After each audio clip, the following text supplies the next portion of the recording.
So here's the game I played against Tushar. You may know him, the hop and the pony guy. So I was playing with the white pieces, started with e4, and then he played the Scandinavian defense.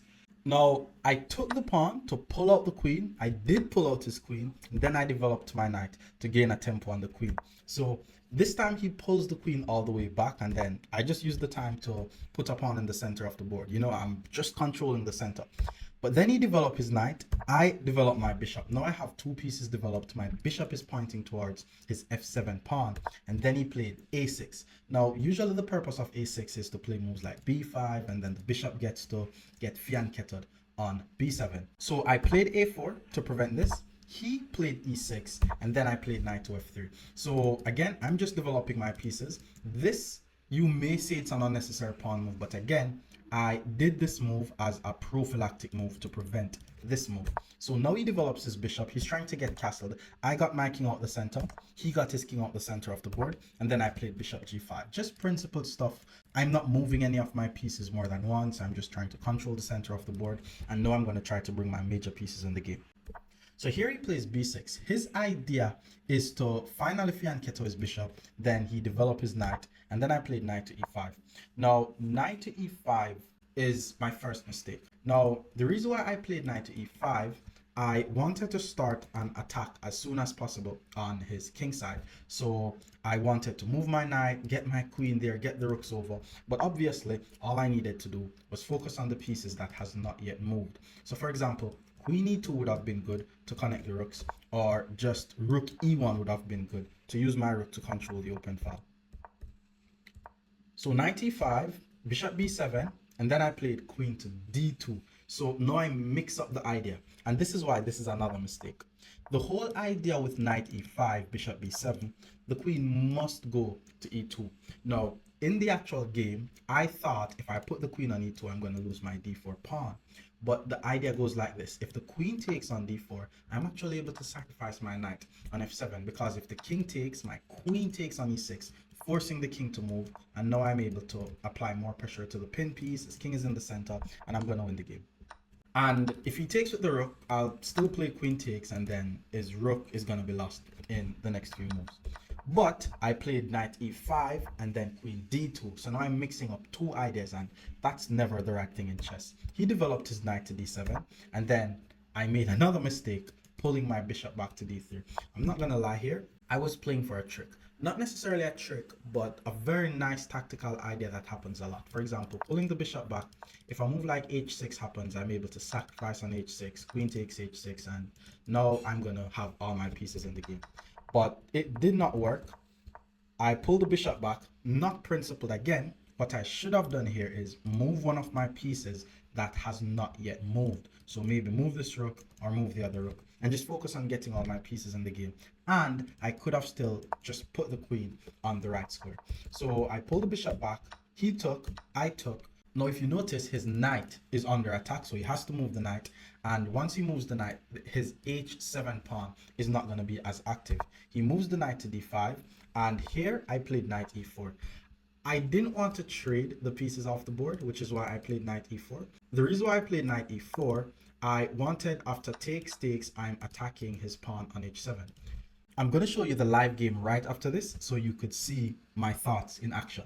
So knight e4, he plays knight to b4, and then this was just a very good move, because my light squared bishop was like the life of the position. And if I lose my light squared bishop, then I have no attack, and then it's going to go into a boring endgame. Now, there was a nice move that I did not find, which is bishop f6. And it's basically saying if his pawn takes on f6 and I take back on f6, it's hard for him to play bishop takes f6, because I'm going to hit him with queen h6, threatening checkmating ideas on h7, and threatening to checkmate on f6.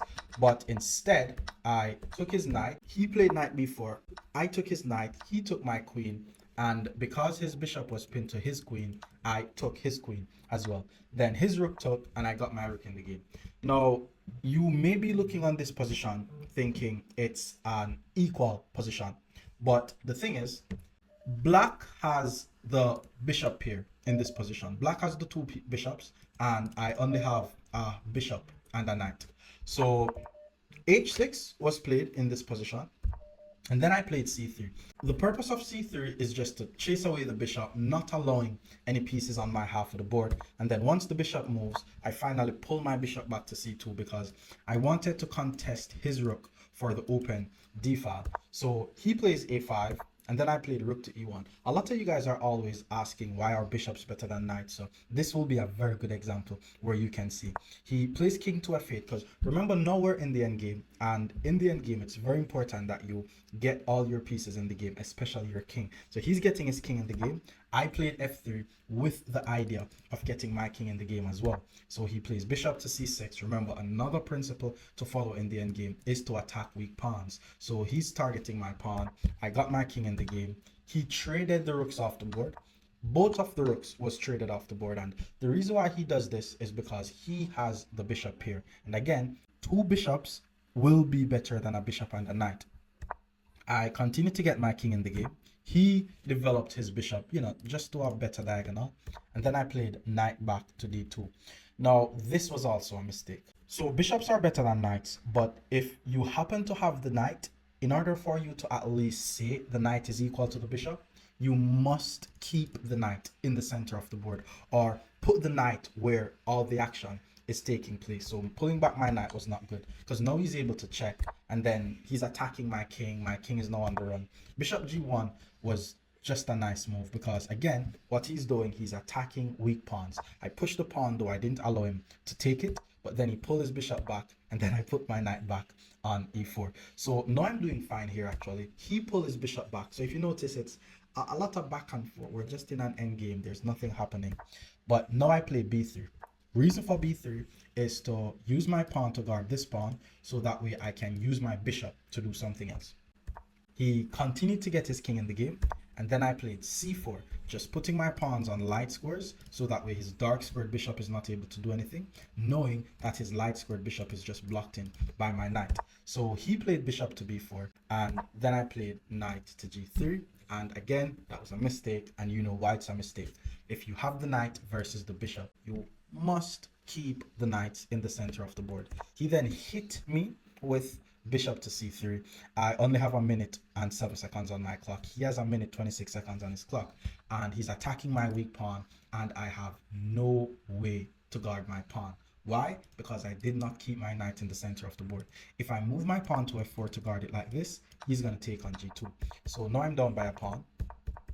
I pushed, he took, and then I played knight to h5, attacking this pawn, and then he guarded it. And the reason why he did not take this pawn and allow me to take this pawn is because the winning side doesn't want to be trading pawns in the end game. It's usually best to win the pawns. But what he missed though is if he takes and I takes and he goes here, pulling my knight back is losing because he goes bishop g4, forking the knight and the king.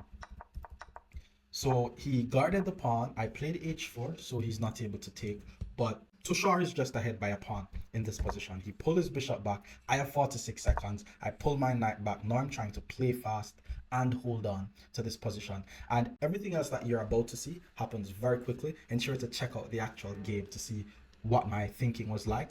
So he centralized his bishop. I finally got my knight in the center of the board. I shouldn't have been moving my knight all over. I should have been moving my bishop, to be honest. He continued to get his king in the game, and then I move my bishop. He plays f6 because he's going for a pawn break. That's the only way he's going to win the game, if he opens some more lines for his bishop. So I had to take, he take back, and then I pulled my knight back. I didn't really have much else to do, to be honest. I'm the one down by a pawn. I'm just trying to hold this position, and not a lot happened after this. He moves his bishop. I put my knight back in the center. He moves his bishop again, and he's attacking my pawn here, but I don't want to take his bishop. This is the trade I want. I want his light squared bishop to be traded for my knight. If that's the case, then it's going to go in opposite colored bishops, and once it's in opposite colored bishops, I'll have a chance to draw the game. So I'm not taking the bishop. He chased my knight. I pull it back. He pulled his bishop back so that way my knight doesn't get access to h5, and then I pull my bishop back just to guard the h5 square as well. And then he's activating his king. I put my bishop on this very nice diagonal, and then he plays e5. Now, usually the winning side doesn't want to be trading the pawns, but trading the pawn here is good since he has both of his bishops. So I took, his bishop takes, and then I pull my knight back. And if you notice, his bishops are now getting very strong, and then my knight is just not doing much, and I can't really centralize him. So he moved his bishop. I'm putting my knight on like weird squares because I didn't want to put my knight here or here, because then if he just takes it, it's the same color bishop, so he's gonna win. So I pull the knight back, he checks, I move the king, he puts his bishop there, and then I put my knight on d3, hitting the bishop because I don't mind if he takes here. Now, he didn't take because, again, bishops are better than knights, and if he takes, it's opposite colored bishops, and then it's just drawn. At this point, I had 13 seconds on my clock, so not a lot of explanations. Just ensure that you check to see what happened in the game that I'm about to show you. All of this just happened quickly. I'm moving the knight around, and this was where he finally took.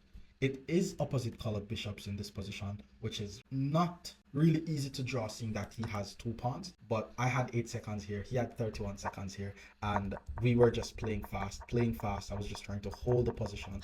Well, I took one of the pawns, but then he took back one of the pawns. And now he has another pawn. He has a pass pawn over here. He has another pass pawn over here. I have 4 seconds. He has 15 seconds. I'm making moves as quickly as I can. I'm making moves. Now I have 1 second. He has 14 seconds. And then right here, I basically lost on time. So check out the game. Let me know what you think. If you have any questions, leave it in the comment and I'll answer.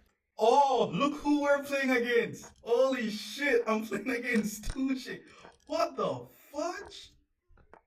Alright, he's playing a Scandinavian defense. He's playing a Scandi. Let's prevent this. How's this guy 2498? Let's just develop normally. Let's castle the king. And now we're going to put some pressure on the knight. So he's trying to develop his bishop. Yeah, let's go here. Get the knight in the game. And okay, bishop g7. I like queen d2. It's Tushar, bro. You don't know who the hop in the pony guy is? Alright, let's pull this back. Setting up some tricks on h7. I won the last game, yes. So knight takes, I takes, hit the knight. Now it's getting very tricky. I want to play knight e4 and just play for the win, to be honest. So, I mean, he could take, but that's just a very nice move, obviously. That's just a very nice move. Let's say I take the knight. He takes my queen, I take his queen, he takes my bishop. And then it's fine, you know? Or I take his bishop, he takes, and then I check, and then he takes. Yeah, that doesn't work. Let's just take here. And then I'm going to take his queen. Game of the month. Someone says game of the month. Okay, let's get this in the game. It's just an equal position. It's just an equal position. Alright, let's chase that bishop out. Then I'm going to maybe pull my knight back, swing my... He has the bishop here though, so I need to be careful. I have to be careful. F6 was a bit too risky, bro. Alright, he's getting his king in the game. And I need to get my king in the game. It's going to go in like an end game. And I'm not trying to be in any time pressure once we hit this end game. So I'm trying to play fast. Okay, let's just take. Alright, now we're just in an end game. But he has the bishop here. So playing against the bishop here is tricky. Oh, that was bad. What am I doing? I'll just go back though. Okay, let's do this. I need to keep up the time. Keeping up the time is crucial. Because it's probably going to go into like a scramble. Okay, maybe we can attack this. Oh shit, did I just blunder? I'm down by a pawn, that's crazy. I tell you about bishop here, you know, man. It's just hard to deal with them. Alright, let's try this. Maybe I should be fine with a draw. I can't win this anymore. And he's applying a lot of pressure. Okay, let's hit the bishop. I just have to play fast. Go here. There. I need to speed up, man.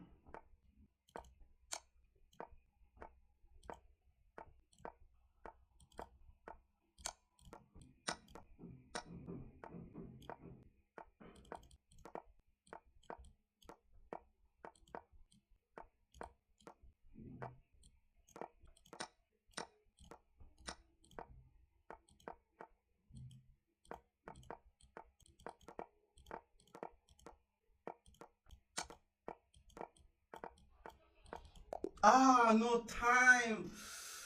Ah, I lost to the hop in the pony guy. No way. I wanted to win that game. Two things. If you want to get access to my training material that I do not post online, there's a link in the description for it for $5. But if you want to join my coaching program and get access to one-on-one lessons, there's also a link in the description for that. See you in the next one.